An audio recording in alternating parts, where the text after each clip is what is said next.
One guy brought a rose and then asked if I would take a picture at the end of the date with him dipping me with the rose in my mouth. Ugh. Creepy. You know what that was about? That's the precursor to a serial killer. Somebody got to cue me, or do I cue myself? Cue yourself. Okay. I'm just trying to hear myself. Oh, it's so awful. And scene. We are back with season 3 of Let's Talk Off Camera, so let's get talking. Yes. It doesn't matter how many applause buttons we have on Seth's fancy machine. We're still going to do our golf patter. Golf patter of 4. That's right. Today's guest is the Aussie queen of comedy, Rebel Wilson. That's right. She is bold. She's brilliant. She steals every scene she is in, from Bridesmaids to Isn't It Romantic to The Hustle, and of course, the Pitch Perfect movies. Oh my gosh. She's not only an incredible comedic actress, she's also a writer, a producer. Albert, did you know that? You're not the only producer in the world. She's a director and the author of the New York Times bestseller, Rebel Rising. Oh, wait. Did I fail to mention, Jan, that she also has a law degree? I mean, it's insane. She studied law too. It's insane. My God. Did I mention that I have a law degree? Now that I watch court TV constantly, I too have a law degree at this point, and I find myself screaming at the computer screen, objection, asked and answered. Yes. I would hire you to be my defense attorney in a heartbeat if I were going into court. Oh, I would make a remarkable defense attorney. I also want to be the prosecutor, the judge, and the jury. But if I'm ever on trial, you better make yourself available. I'll go to law school. I'm not speaking until Kelly, my attorney, gets here. She goes to law school and graduates. I'll go to law school. By the way, she also, Rebel Wilson, our guest, has another instant classic on her hands with her new summer musical movie, Juliet and Romeo. Amazing. You know what else she has going on her Instagram right now? Oh, a health challenge. Yes, a health challenge, yes. Speaking of health challenges. Oh, yes. Get into it. Albert and I had quite a health challenge. We had quite a health challenge in Italy. The challenge was to be as unhealthy as we possibly could. Why?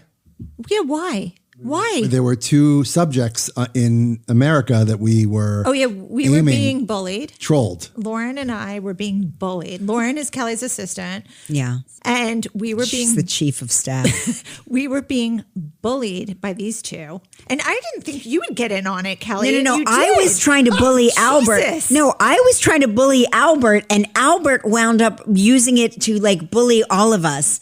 But where's my iPad? I just had it. Oh, let me. I have to show you. Get your iPad. I have to show you the best video I took of Albert that I did not send you, but I. No. Wait, let me just get it. Let me get it. This is the preeminent video. This is after our second breakfast, because we had breakfast at the hotel, then we had breakfast in the lounge, or would you call that a brunch? On the way home. Yes. It was on the way home. We had a brunch. And then they served food on the plane, which I'm assuming you had. Yeah, of course. What did you have? I had the Asian shrimp or prawns. You had the Asian prawns. Yeah. Okay. I'll get in. They were delicious, by the way, to the point where Yes, everybody knows to eat seafood on a plane. Food on an airplane to the point where even the broth that it was in, I was using the little spoon that you use to stir the coffee just to slurp up the remaining broth. That's disgusting. And then we had a second meal on the plane. Oh, that's right. Then we had the ham and cheese sandwich, but that was TBD whether I was going to have it. And you agreed to only have it because we heard that the plane was being diverted to Bangor, Maine. Bangor, Maine. Okay, just to bring everybody into this. This started with a trolling video from the airport lounge. Yeah. Okay? I show up to Newark Airport. Yeah. Kelly and Mark are already there. I sit down next to them and there's a giant menu.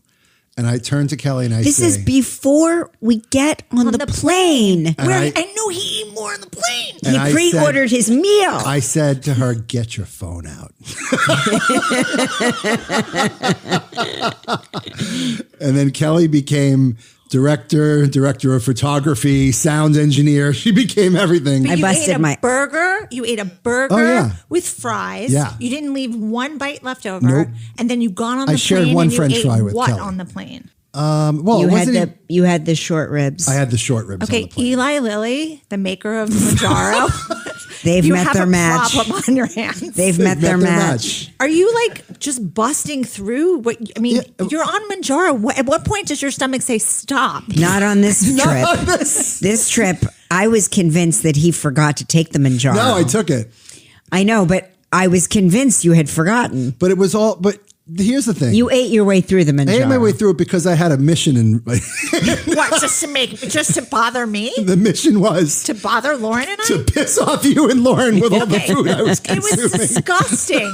He's like, we just ate 10 fishes. I literally texted Lauren and I go, 20 courses of fish. It was is a nightmare. the meal, what is it called you guys have on Christmas? The 7 fishes? Oh, no, that was like 7. We wished for the 7 fishes. It was Caligula. It was a nightmare. I was like, Albert, you have to Google Translate because this is what happens if we go to a restaurant in Italy without Mark. And so Mark speaks for us and Mark orders for us and Mark does everything for us. So we don't have to think. Suddenly here we are in a town because we're Americans. Forgive me for saying this, but because we are Americans, we expect the world to convert to English for us. And there are still pockets of Italy of which Molise and Pescara are these two regions where people do not speak English and they're like, fuck you, speak Italian. And so we were trying our best and we were all communicating badly. We thought we had ordered a simple, the seafood, the raw. Like a tower. What's the word I'm looking for? Shrimp, it was it's not crudité, but it's like crudité. It's a CR word. Yes. Google it, Al. What happened was somehow in the mistranslation, every fish on the menu starts coming out raw. Ugh. So we had like 15 courses of raw fish, and then the very exact same things start coming out cooked. And at that point, I said to Albert, I am begging you, Google Translate how to make this food stop. And a loaf of bread came with every course. Now, question, did he eat everything that came out? Not only did he eat mine, he ate his and mine. Yeah. But there was a point where there was so much on the table that we ended up just having them take it away. We tapped out. And so this whole thing goes by. We are struggling. We are like hanging on for dear life trying to communicate with this waiter. Every time he comes over, I'm smiling. I'm Google translating. He's saying 1 minute, he's walking away, and I'm thinking he's going to send someone over that speaks English and that understands. Well, the woman came over and said, "This is the last course." Finally. She said to us in English, perfectly, "This is the last course." Right. And we were like, oh, thank God. And then all of the cooked food started coming out. And I was like, what is happening? What is going on? We can never eat without Mark again. So then we finally get the fish of the day, which was amazing. And the then fish of the day. At this point, no, but this is like just a grilled fish that was the. And you had pasta. I had pasta. Oh God. So after this whole fucking like not being able to communicate, I go to the bar and I'm like, I'm going to pay this check so that we can get out of here. Go up to the bartender and I'm like, now I got another person I got to struggle with. And he said, "Oh, do you want the check?" In English. In perfect English. Like, where have you been the whole fucking meal? We've been talking to this fucking asshole in Google Translate, and you've been behind the bar, and you just could have walked out and told us what we were ordering? Okay, but... Wait, but what's crazy about Italy in general is... It was $30. It was like $30. That euros. meal in the U.S. would have been like... $7,000. But I was so nervous because it was like production paying for this. And I'm like, these people are going to think we are monsters. Like, oh, production's paying, so we'll just order the Feast of the 89 Fishes. And like, I was like, they've got to be out of fish. There is no other kind of fish. That I tapped out when they started serving the pickled fish. Then I was like, I'm done.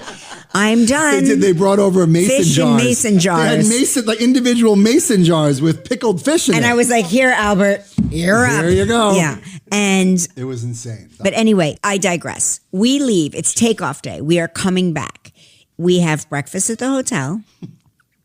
Then we go to the lounge. And of course, these assholes want to eat again. So they have the meal before they get on the plane because why? It had been 2 hours since we last ate. Do you have like a fear that like this is going to be your last meal? Like what is the No, you're at a lounge and there's some great food. You go to the fucking buffet and you eat the food.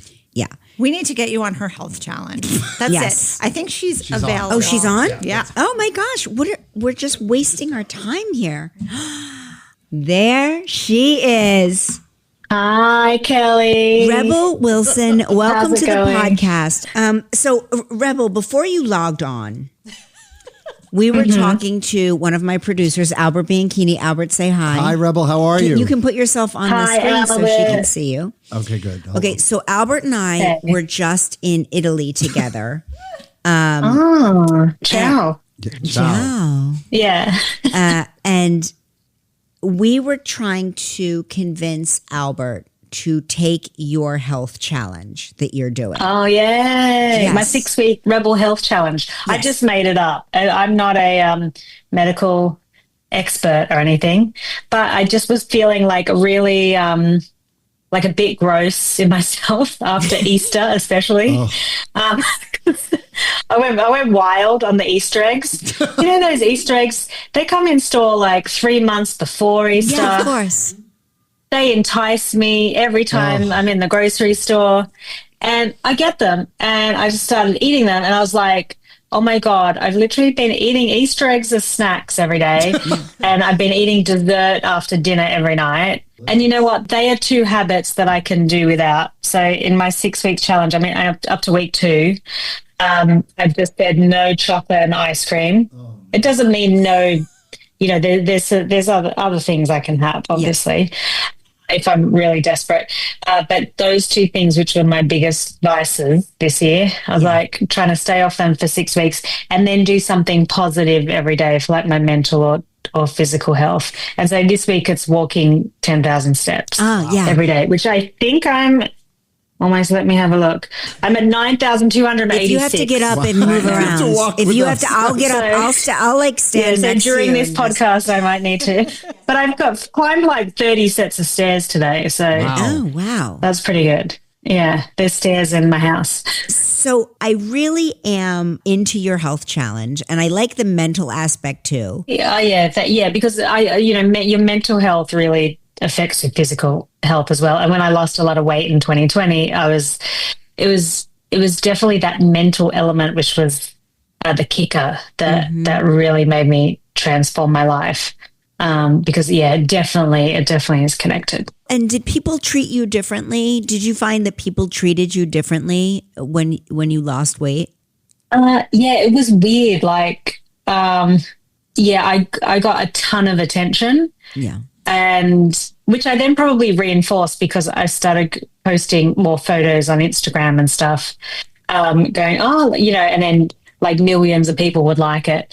And I was kind of shocked with how much attention I got just for losing weight when I'd done so many things in my life, but then somehow that seemed to get so much attention. Like I've got 2 degrees from university, done a lot of great work as an actor and producer and everything, but that losing weight was the thing that people seem to be really interested in. But I kind of get it. Like when I watched like people that I really like Oprah, and whenever she was doing an episode about weight loss or something, like I'd be so intrigued. So I kind of get the fascination with it. I think that people in general are, and this is, it goes beyond weight. I think any transformation of any kind is riveting to people. I think we're such creatures of watching transformation or being hypnotized by it, wondering if we could ever do it, if we could ever be brave enough or bold enough, no matter what the issue, no matter what it is. I'm always asking myself questions like, could I do that? Would I be able to do whatever it is that I'm witnessing? And it was actually something, Kelly, that I never thought I could do because I tried, I tried before. I'd been on diets and things before, and I always would lose a few pounds and then give up about the 10-pound mark, and then you gain the weight back and whatever. And I never thought I could keep it off long term. But really, I think the thing I did differently in 2020, like the year of COVID, was basically I worked on my mental health side and on understanding the reasons why I was holding on to a lot of this weight, and a lot of it was kind of representational of emotional issues I was holding on to and hadn't kind of properly dealt with. And then once I kind of talked about that and kind of cleansed myself of a lot of those emotions, the weight came off. And I'm still not perfect. Like, I'm still definitely an emotional eater, stress eater, and I'm not some like perfectly healthy person. And when I get stressed, I'm still, even happy news, I'm like, oh, let's have a chocolate to celebrate. Like, let's have a cake. Like, I do use food to numb any kind of emotions still, but I'm just better at managing it. But I am proud of myself for doing that back then in 2020, before I knew what like GLP-1s were or anything. I wish I did know about that stuff back then.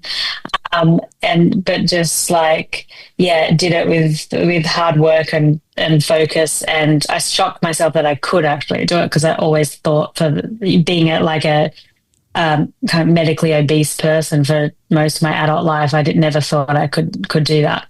And how do you feel? I mean, like physically, I know emotionally it's always a roller coaster, but when you lose a tremendous amount of weight, I would think you would feel incredible. Yeah, because I guess when I was very overweight, you live with this constant inflammation and pains that you almost forget about, because it's with you every day.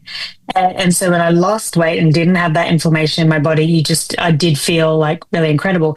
But the biggest thing for me health-wise, and was also a motivation for really doing it and doing it for good, was to have a baby. And the fact that I was so physically, after losing like 70, 80 pounds, was so physically in amazing shape that I then got to have my daughter, who's now 2.5, and is just like a dream come true. That was like the biggest thing, because the doctors had said if I, tried before in my health state, I probably wasn't going to have a high chance of having a baby. And so the most amazing thing was that I got little Royce out of all that health regime, which was like well worth it, definitely. We were just in Italy, like we said before. You got married in Italy. Yeah, I got married in Sardinia last September, which was gorgeous. It's such a beautiful island. And we thought, no one will suspect us getting married there. And then I walk into the hotel lobby, and there's Jacob Elordi, who's like one of the most famous Australian actors. Yes. He's a real hunk. Yeah. And he's there on the seat. And so I'm like, oh my God. So the paparazzi like found us. Well, and we were like, oh no. Don't get it twisted. For sure, they were going to find you anyway, because you I don't know. Yes. We did have quite big white dresses on, and there were two of us blondes, so maybe we would have stood out. I don't know. Did you write your own vows? Yes, I did. Yeah. But it's pressure when I work a lot as a writer as well. And I'm like, oh my God, for my own vows, what am I going to write? And the whole thing was just surreal, because, your family and all your close friends are there. And, but then you're also getting photographed for Vogue whilst it's happening. So I'm just like, I would think your wedding party would be a blast. We did have a blast, because we had the night before at this place, Matsuhisa, that Japanese restaurant, course.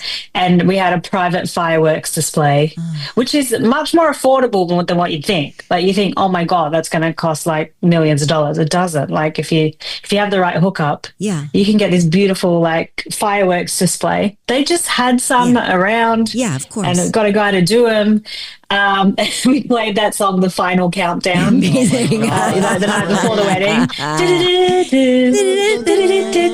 Yeah. It was so cool. My family was going crazy as they're eating little mochi ice creams and watching the fireworks. But then after the wedding, we went to this amazing restaurant called Pedri Garden in Sardinia, which if you get a chance to go there, it's just like handmade pasta and fresh fish and chicken and just the most gorgeous food. And the people at the restaurant did like homemade desserts um, and then we had a band which just has knockout singers from all around the world. And so whilst everyone was eating and whatever, the singers would come out and sing these, pop songs that we'd chosen. And it was just fun. And then it led to an all-out like concert at the end. But it was just full of singing. Yeah, but we just wanted to do that. We'd had a romantic time in Sardinia the time before we went there. And so we thought, oh, that'll be a nice romantic place to have our wedding. And it was absolutely stunningly gorgeous and the best food ever. Yeah, it's a magical place. Did you sing at your wedding? Did you sing? Oh, I thought about it. Weirdly, Ramona is the world's best singer. Okay, so she was almost represented Latvia in Eurovision as a teenager. Like, No she's kidding. that good. She was second one year and almost went in Eurovision. And then the other night we were at Paris Hilton's house and Sia, Sia, the singer? Of course. She sang. So they were doing karaoke. So Sia sings. And then they're like, okay, who's going to go next? No, and everyone's nobody. like, oh, no. Nobody. I'm not going to follow Sia, one of the world's best singers. And then Ramona goes, I'll go. And then she gets up and just like wows everybody. Wow. She's actually is an incredible singer. But I just thought, I mean, there was so much pressure on the day anyway. I didn't think doing a number would. We just danced. We had our dance obviously in front of everybody, but we didn't do any live singing ourselves. It's funny because today's your wedding anniversary, right, Jan? 25 years. 25 years Jan's been married. And congratulations. And I can tell you, and Jan can tell you this, you're going to be shocked at how fast 25 years of your life goes by. You're going to be, you and Ramona are going to look at each other and be like, wait, what? We just got married 3 days ago, but it's 25 years have passed. Well, we only just got the wedding albums and stuff. Yeah. Where they send you the book and everything. And we just got that in the mail. So, yeah, God, maybe we'll blink and it'll be 25 years. Let's hope so. Because we already blinked and our daughter's 2.5 already. Isn't it amazing? And you guys are big, you're big Disney people, right? Yes, we do love a trip to Disneyland. We got engaged at Disneyland. Oh, you did? Right in front of the castle. Oh my gosh. Which was really special. But it was on Valentine's Day. So did you have to queue up? Was there a line of people getting engaged in front of the castle? No. So what they did is they cordoned off an area with topiary trees right in front of the castle. And weirdly, nobody saw. We had it all decorated with rose petals everywhere. Ramona had no idea. I went into the bathroom of Club 33 and got mic'd up. So we could record it. Ramona just thinks I'm going to the toilet. I'm getting secretly mic'd up. There's violinists there waiting for the cue, and then we come around to the secret area, and I do the whole proposal. I only had 30 minutes in which to do it in the special area, and then they were going to open it back up to the public, and it was so awesome because Ramona was so shocked. She just thought we were going to Disneyland. I don't think she thought I would propose there. And it was really fun. It was really, really fun. Were you dressed up? Did you happen to be dressed? No, you were very super casual. In hindsight, I could have gave her a hint or something, and we might have worn nicer clothes. But we were literally just in sweaters and jeans. Perfect. Matching sweaters, though, which is kind of cute. And it was just a beautiful Valentine's Day, and we got engaged, and then we just went on some rides. So fun. She's part of that Club 33. Yeah, I heard you say Club 33. What do you get that we don't get?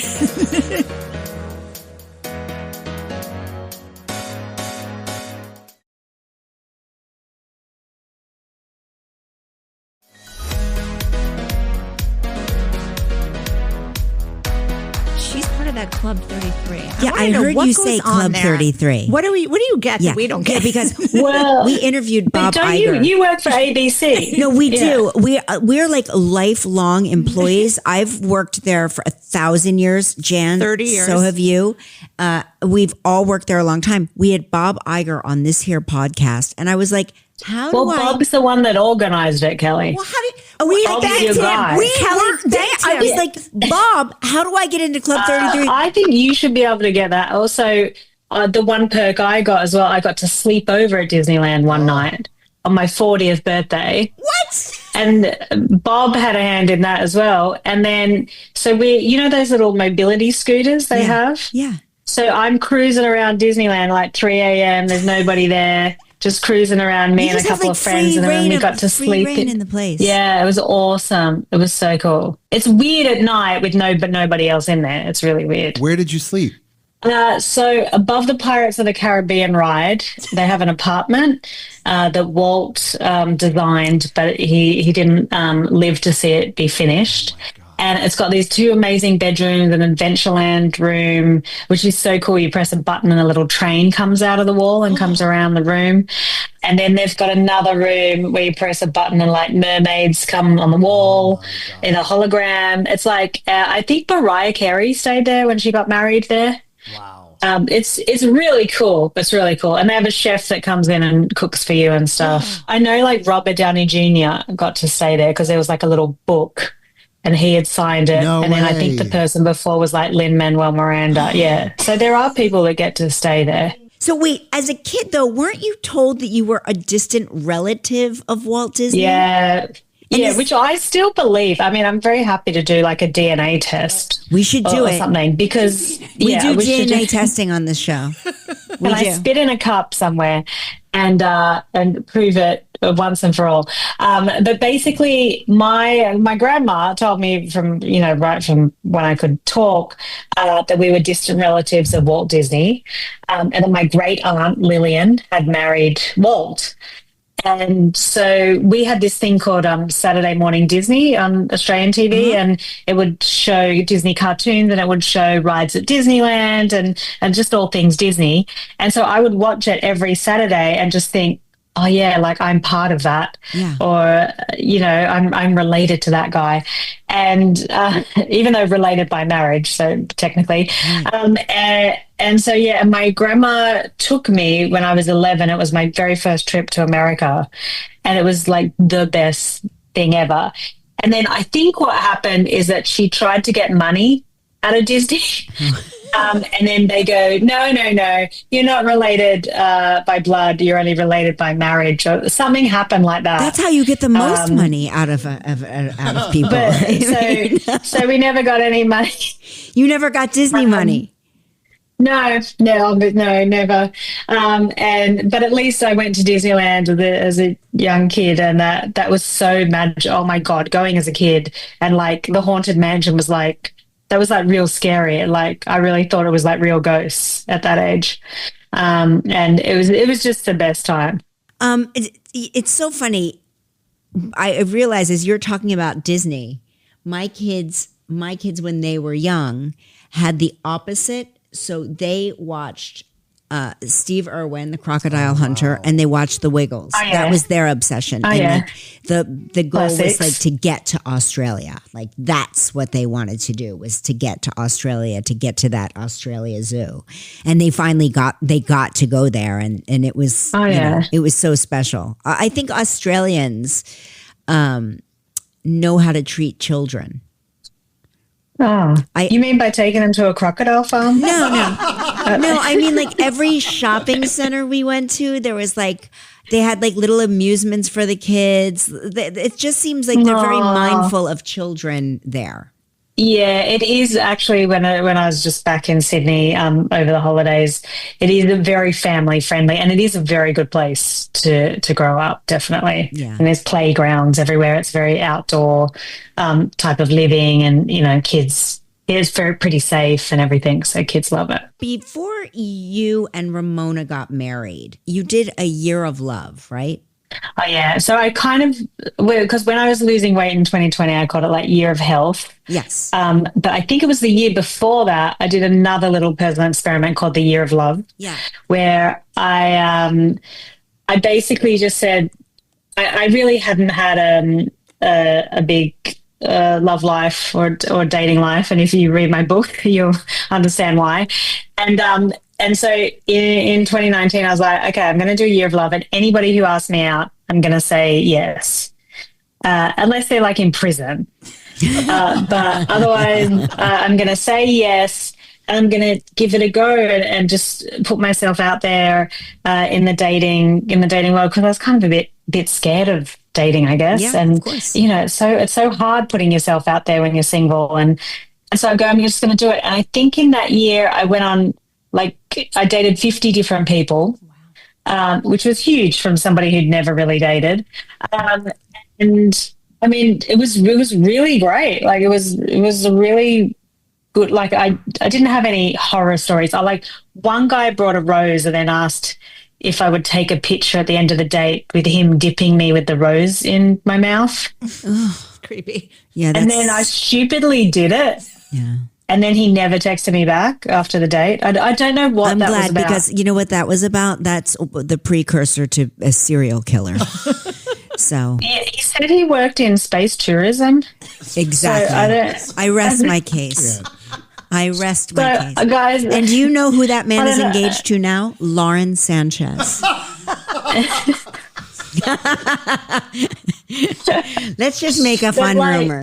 Yeah, no, it wasn't. It wasn't Jeff Bezos. Are you sure? That's not what I heard. I'm sure. This guy was like 20 years younger. And good luck to him if he's out there. I hope he's found love. But basically, I just went on these dates, and weirdly, some were billionaires. Speaking of Jeff Bezos, it wasn't Jeff Bezos though, but some were like one guy lived above a strip club with like 3 roommates in a small apartment. So it was like, it was just this like thing, but I was genuinely looking for love. So I wasn't, I was So just, you were not closing any doors. You were leaving all doors open. yeah. And I was on a dating app, and I was also doing sociable things where I would meet people. And if anybody showed any interest, I would go out with them. And it was actually a really good thing to do. But as a famous person, isn't it impossible to be on a dating app? Because everybody comes to the table knowing who you are. Yeah, well, the one I was on was Raya, which other famous I think that's people, still around. Right? Yeah, it was there are. It's not only famous people though. It's like famous people adjacent, which could really be anybody if you think about it. Jan, we should go on Raya. I can get on because I know you. No, but you and I bet you and I would be matched to each other. Jan and I would wind up only dating each other because we're exactly alike. Yeah, well, and so my plot twist, though, Jan might be interested in this, is that at the end of the year of love, I went on a date with a woman, and I don't know whether would have been open to that if I hadn't have done this whole experiment. And I mean that particular situation didn't work out, but if I hadn't have gone through that whole thing, I don't think my heart would have been as open to eventually meeting Ramona. And so it literally that one date opened your eyes in a way. Yeah, like that kind of, I guess you would call it a situationship, is what the young people call it. Right. Like that kind of experience, then I was like, oh, okay, maybe I'm interested in women as well. And then that was kind of, I guess, the gateway, I guess you'd call it, to then 2 years later, my friend introduced me to Ramona, and I would never have thought twice about a romantic relationship. But if I hadn't have had the thing in my year of love. But then when you met Ramona, did you know instantly? Was there an instant attraction? It's weird. So I met Ramona over text, and then we started voice texting because I was in Fiji shooting a commercial. And then it's weird, but I kind of fell in love with her voice with doing these voice texts. And then we started FaceTiming, and it was about 2 weeks until we met up finally in Los Angeles. And we already had this really strong connection. We were talking on the phone for hours, and it was kind of very old school because so we'd nice. had all this communication before we actually met. And then, yeah, like very instantly, I was like, yep. And she was like, yep, you know, kind of within hours of meeting. It was kind of strange. Did you already want a child before you met her? And was that is that like a concern that maybe she wouldn't want kids, or did you vet that out early? So I'd already been planning to have a baby, and I'd had an embryo and was already planning to have a baby by a surrogate. So very, very, very early in dating, like 3 months into dating Ramona, I had to tell her, so I have a surrogate, and it turns out the surrogate's pregnant. So which was a huge thing to say 3 months into a new relationship. And Ramona just turned to me. We were sitting at my kitchen table, and she said, I love you, and I'm going to love your child just as much. Oh. And it was I was so shocked. It's like she didn't even think about it. She just went, oh, that's an amazing news. And that's kind of incredible. And then I thought, oh yeah, but did she really think that? And then she has been the best mother. Yeah. She's way better than me. She's the most kind, caring, nurturing. And I was so lucky. She at one point she wasn't going to be in the delivery room, and then the surrogate's like, no, bring her in. I want her there. And so she was there with me at the very first second when Royce slid out. The surrogate, and we were both there holding her little hands, and I couldn't imagine it any other way now. It was kind of fate, I think. Aren't surrogates amazing people? Don't you find them to be like angels on earth? Mine was the kindest. Yeah. She was the kindest, warmest, a lady who had, I think, 4 children of her own, and enjoyed being pregnant, and it was just, I had one embryo, and I had a much higher chance of it developing into a healthy baby if I had a surrogate, because I was in my 40s, and she was just the best. And I did give her a VIP trip to Disneyland. You did? Did she go to Club 33 and stay in the special room? No, she did. I'm pretty sure she went to Club 33, but just as an extra thank you, I gave the whole family a trip to Disneyland, because how do you thank somebody that's just given you the best thing in your whole entire life? And I cannot, obviously I'm not going to say her name for privacy reasons, but like, she is the most incredible woman, and she's just, it's like a miracle what she did. And the surrogate's mother knitted Royce a little blanket, and then she made a little collage of some of the ultrasound pictures when she was pregnant. Like, I just couldn't have asked for a better surrogate, and the whole experience was just really great. You know, it's funny. I have several friends that have had their families with surrogates, and they've used the same surrogates for like multiple children. And these surrogates have already had their families. And the one big takeaway is that the surrogate's family gets so, invested in the outcome. They are so thrilled to be able to provide what they have to somebody else, I think. Yeah. And it's such a loving gift. And to me, it was such an amazing experience, because I didn't have a lot of chances being over 40, and then this was my best shot at having a child by having a surrogate, and it just, it couldn't have worked out better. It was just incredible, and I mean, in awe of her, because she just gave birth like a champion. I was like, I don't know how she did that. I would have been screaming. No, but I think it's her 5th one. So Jan, slide out. The babies just literally slid out like a water slide. It's unbelievable. It was insane to watch. It was insane. Yeah, mine Yeah. had to be removed forcibly, and I swear they were using excavation equipment that they usually use when they exhume a body. My children were exhumed from me because they just would not come out conventionally. But here's the thing. I was barely conscious when they put my babies in my arms. But you were fully like awake. What was that like? To be present, just be, to be like fully present in that present. moment and have a baby in your arms. That must have been insane.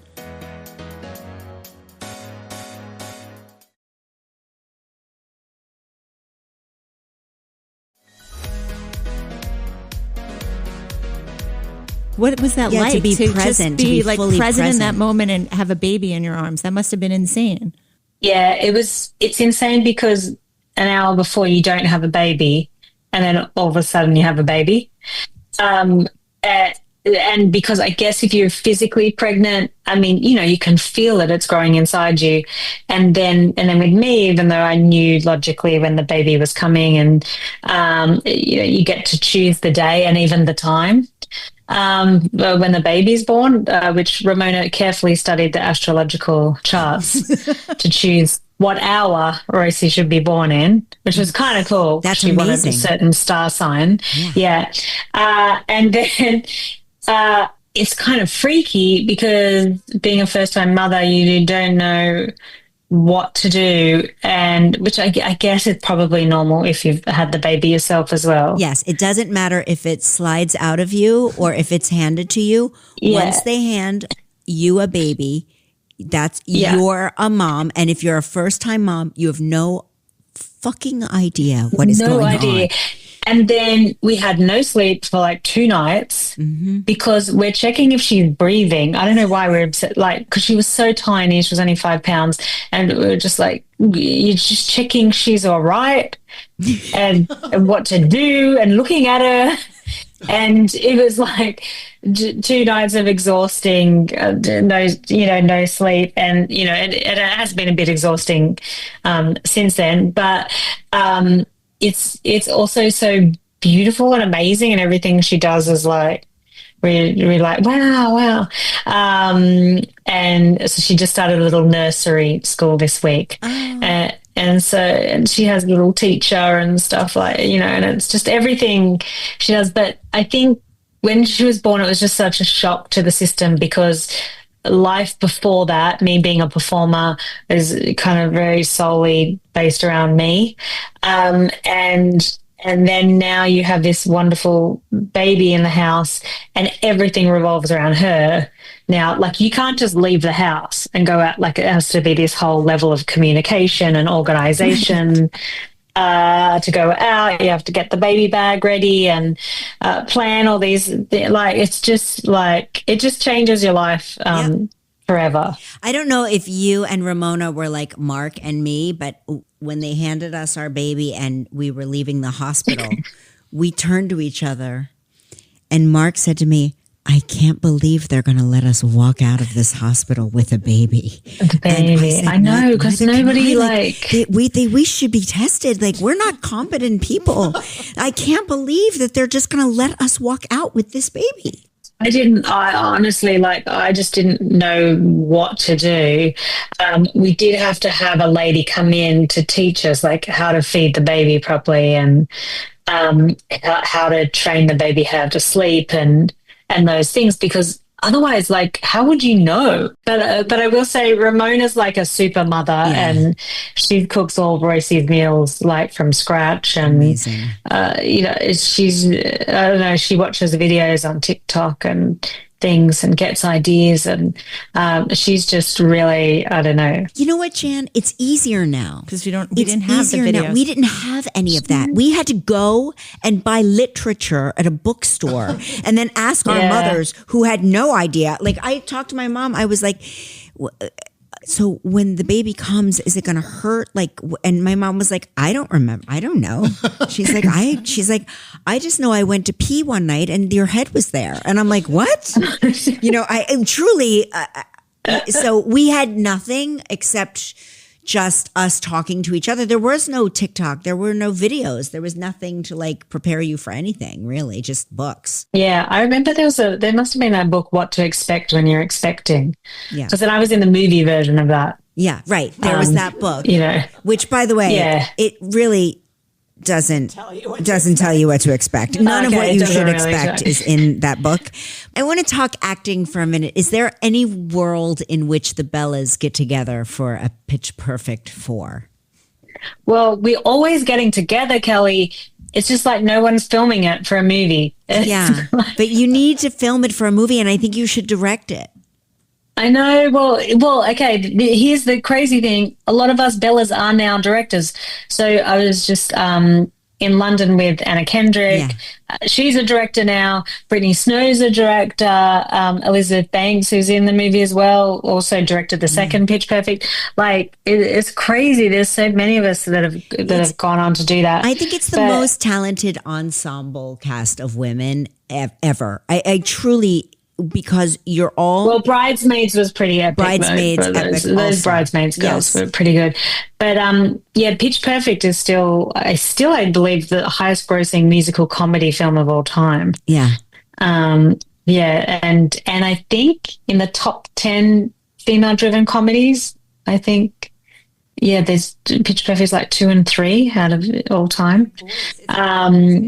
So they've done really, really well, and there should be a fourth one. Like, how many Fast and Furious movies were there? I mean, like 118, 27 of them, at least 27, 28. I mean, every time we have like cast members on, I have to read the title of the Fast and Furious, or Still Fast and Still Furious, or Too Fast, Too Furious, or Fast Yet Not Furious. And I'm like, oh my God. Yeah. So hopefully we do hope that they make another one. But I was talking about this to Anna the other day, like, God, who would they pick to direct it? Because now there's quite a few of us. Mm-hmm. But I think she was saying I should, but maybe she was just being nice. No, I think you should. I don't know.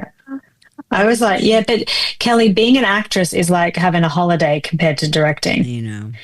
Directing is, all the weights on your shoulders. So it's a pretty full on. So I'd be happy with either. Can we talk about Juliet and Romeo?